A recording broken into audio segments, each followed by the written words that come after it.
जय हिंद दोस्तों, वंदे मातरम। टीकेटी रिएक्शन में आप सभी का फिर से एक बार स्वागत है। आज हम एक और वीडियो लेकर आए हैं जिस पर हम रिएक्शन करेंगे स्टडी IQIS सर प्रशांत धवन सर की वीडियो है। पाकिस्तान को एक बहुत बड़ा झटका लगा है सऊदी अरब की तरफ से, उसी के ऊपर बात करेंगे। आपसे गुजारिश करते हैं कि आप सभी लोग हमारी वीडियोस को पूरा देखिए, हमारे चैनल को सब्सक्राइब कीजिए, हो सके तो शेयर भी कीजिए और वीडियोस पर जरूर कमेंट कीजिए।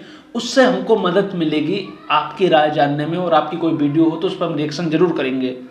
वीडियो स्टार्ट करते हैं, काफ़ी मज़ेदार वीडियो है।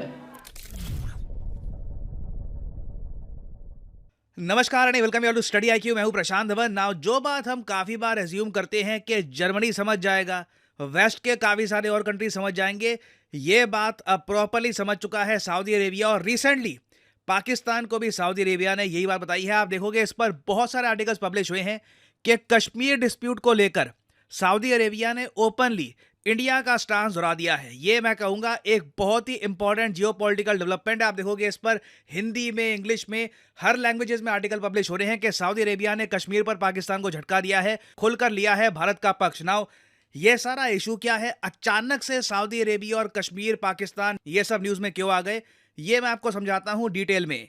नाउ जैसे आप लोग जानते हैं रिसेंटली पाकिस्तान में इनके इलेक्शंस हुए हैं, या इलेक्शंस के नाम पे जो भी इन्होंने किया है वो ऑर्गेनाइज हुआ। इलेक्शंस के बाद ये डिसाइड किया गया कि शहबाज शरीफ बनेंगे पाकिस्तान के प्राइम मिनिस्टर। नाउ जो भी पाकिस्तान का PM बनता है अपनी टर्म स्टार्ट होते ही यूजुअली पहली विजिट करता है सऊदी अरेबिया में, क्योंकि इनको उम्मीद होती है कि सऊदी अरेबिया से या तो $2-3 बिलियन का लोन मिल जाएगा, कुछ इन्वेस्टमेंट्स आ जाएगी। बेसिकली सऊदी अरेबिया इनको खाली हाथ नहीं भेजेगा। तो शहबाज शरीफ सऊदी अरेबिया गए for his first foreign visit, और वहां पे इनका वेलकम किया मोहम्मद बिन सलमान ने।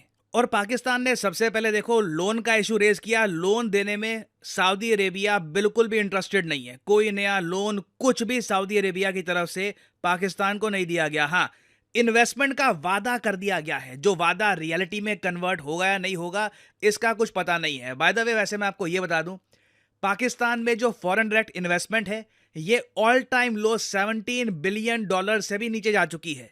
ये मैं बात कर रहा हूं पिछले फाइनेंशियल ईयर की। और इनका टारगेट ये है कि आने वाले 3 से लेकर 5 सालों में इनको 60 से लेकर $70 बिलियन की फॉरेन इन्वेस्टमेंट अट्रैक्ट करनी है। ना ये लोग कर पाएंगे ऐसा मुझे, ये तो मजाक ही है ना पूरी तरह से सर, नहीं कर पाएंगे। ये पाकिस्तानी लोग इतने जाहिल हैं कि आने वाले समय में जो 16-17 बिलियन डॉलर की जो इनके पास ये जो बाहर से पैसा आ रहा है ना, जो इनके लोग भेज रहे हैं, उसमें भी कमी आ जाएगी, आप देख लेना। क्योंकि इसी तरह के इनके कारनामे होते जा रहे हैं दिन पर दिन।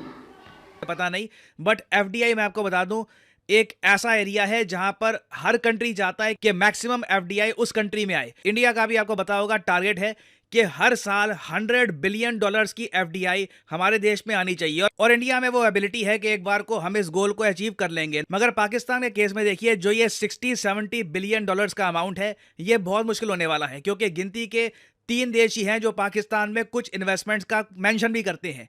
एक UAE, फिर सऊदी अरेबिया और फाइनली चाइना। तो अभी इस पर्टिकुलर केस में क्या हुआ कि मोहम्मद बिन सलमान ने यह कहा कि हम लोग $5 बिलियन की इन्वेस्टमेंट करेंगे पाकिस्तान में। ये आप कह लीजिए इन्वेस्टमेंट पाकिस्तान में जॉब्स या फिर कुछ इकोनॉमिक ग्रोथ को आगे धक्का देने में काम आ सकती है। मगर एक इंटरेस्टिंग बात नोट करने वाली यह है कि पाकिस्तान के जो इंटरिम इससे पहले PM थे, उन्होंने ओपनली मीडिया के सामने ये कहा था कि सऊदी अरेबिया $25 बिलियन इन्वेस्ट करने वाला है पाकिस्तान में over the next 3 to 5 years. ये जो हेडलाइन है ना, दुनिया भर में लोग ये हेडलाइन पढ़ के शॉक हो गए थे कि 25 बिलियन की इन्वेस्टमेंट सऊदी अरेबिया करेगा इन पाकिस्तान। बट इन रियलिटी आपके सामने ही है, मैक्सिमम इन्वेस्टमेंट जो प्रॉमिस करी गई है वो $5 बिलियन है।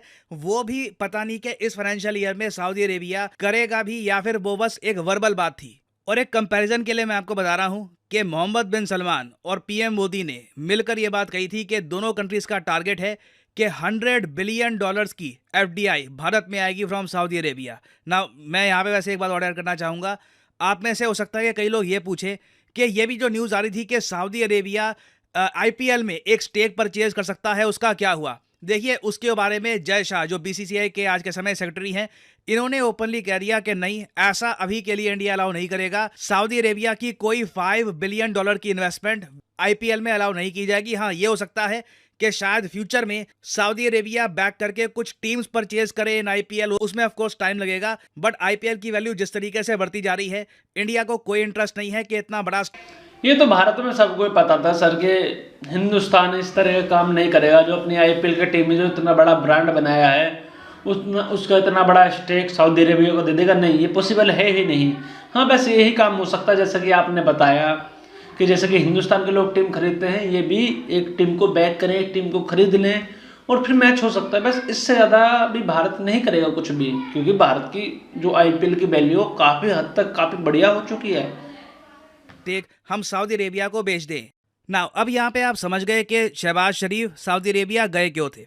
अब बात करते हैं कश्मीर की। देखो, पाकिस्तान की कोशिश ये रहती है कि जिस कंट्री में इनका पीएम जाए, प्रेसिडेंट जाए, उस कंट्री का प्रेसिडेंट, प्राइम मिनिस्टर ये बोल दे बस कि कश्मीर का इशू यूनाइटेड नेशंस के हिसाब से रिजॉल्व करवाना होगा। देखो, कश्मीर का इशू रिजॉल्व कैसे होगा, उसको लेकर एक पोजीशन है इंडिया की। इंडिया कहता है ओपनली कि यूनाइटेड नेशंस का इस इशू में कोई रोल नहीं है। Kashmir issue is a bilateral issue between India and Pakistan, और पाकिस्तान की जो बहुत ज्यादा फ्रेंडली कंट्रीज है, फॉर एग्जांपल मैं आपको बताऊं चाइना। यहां पे आप देख पाओगे ये जॉइंट स्टेटमेंट है पाकिस्तान चाइना की।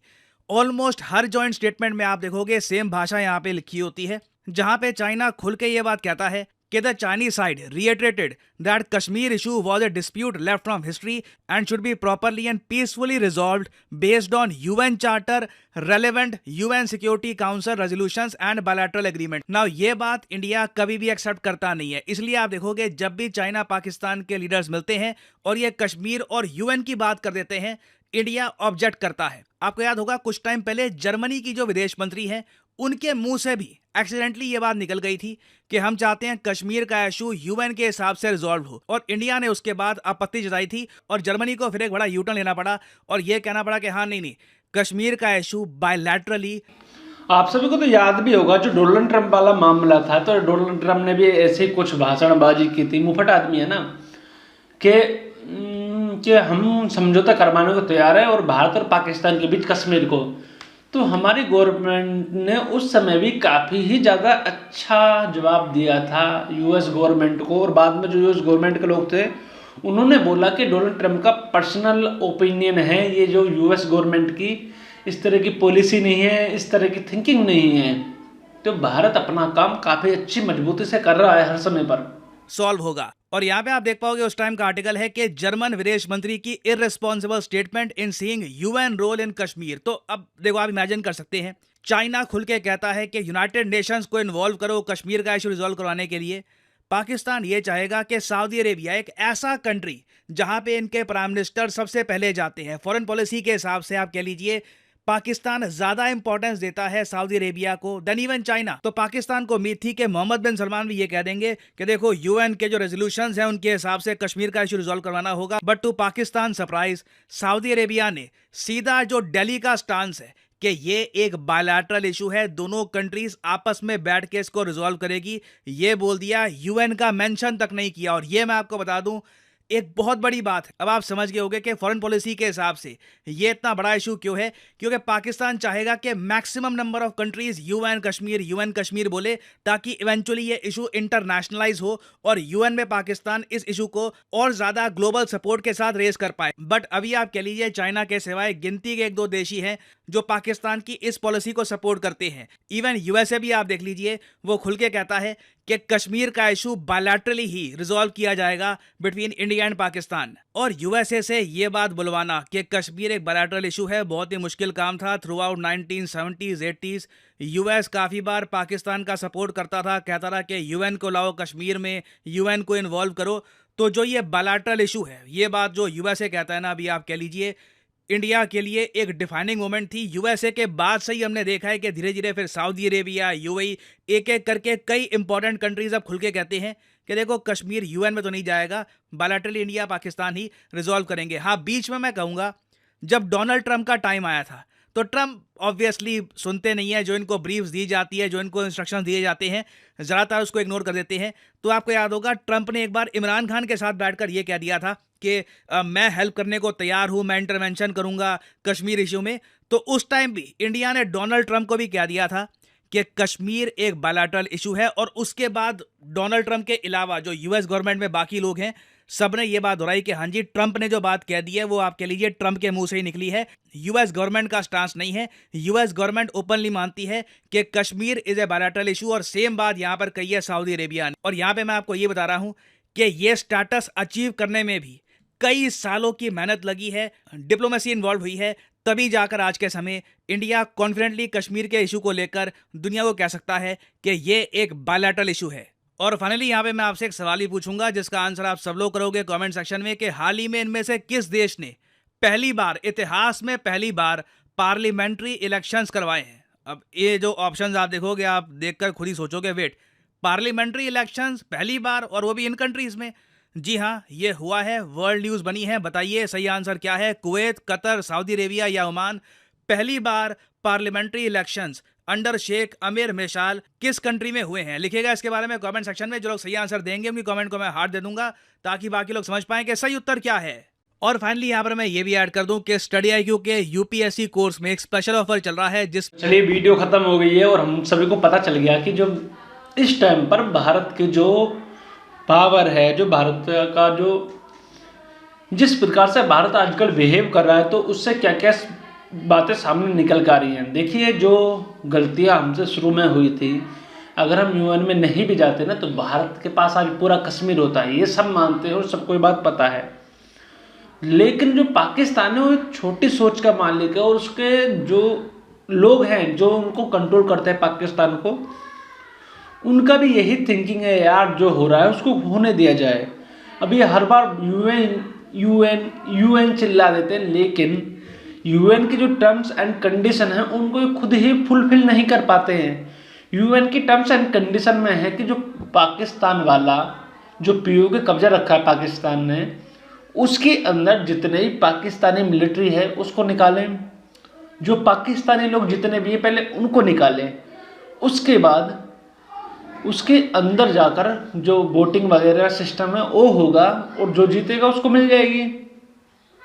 लेकिन भारत बिना उसी वोटिंग के पूरा का पूरा पीओके भी हासिल करेगा, क्योंकि हम इतनी ज़्यादा डेवलपमेंट अपने कश्मीर के अंदर कर देंगे कि जो पाकिस्तान ने जो पीओके को कब्जा रखा है, वो जो लोग हैं वहाँ के, वो खुद ही भारत के साथ आने के लिए तत्पर हो जाएंगे। आजकल भी आप आवाज़ सुनते ही रहते हैं कि भारत के हक में कितनी ज़्यादा आवाज़ें उठने लगी हैं पीओके से।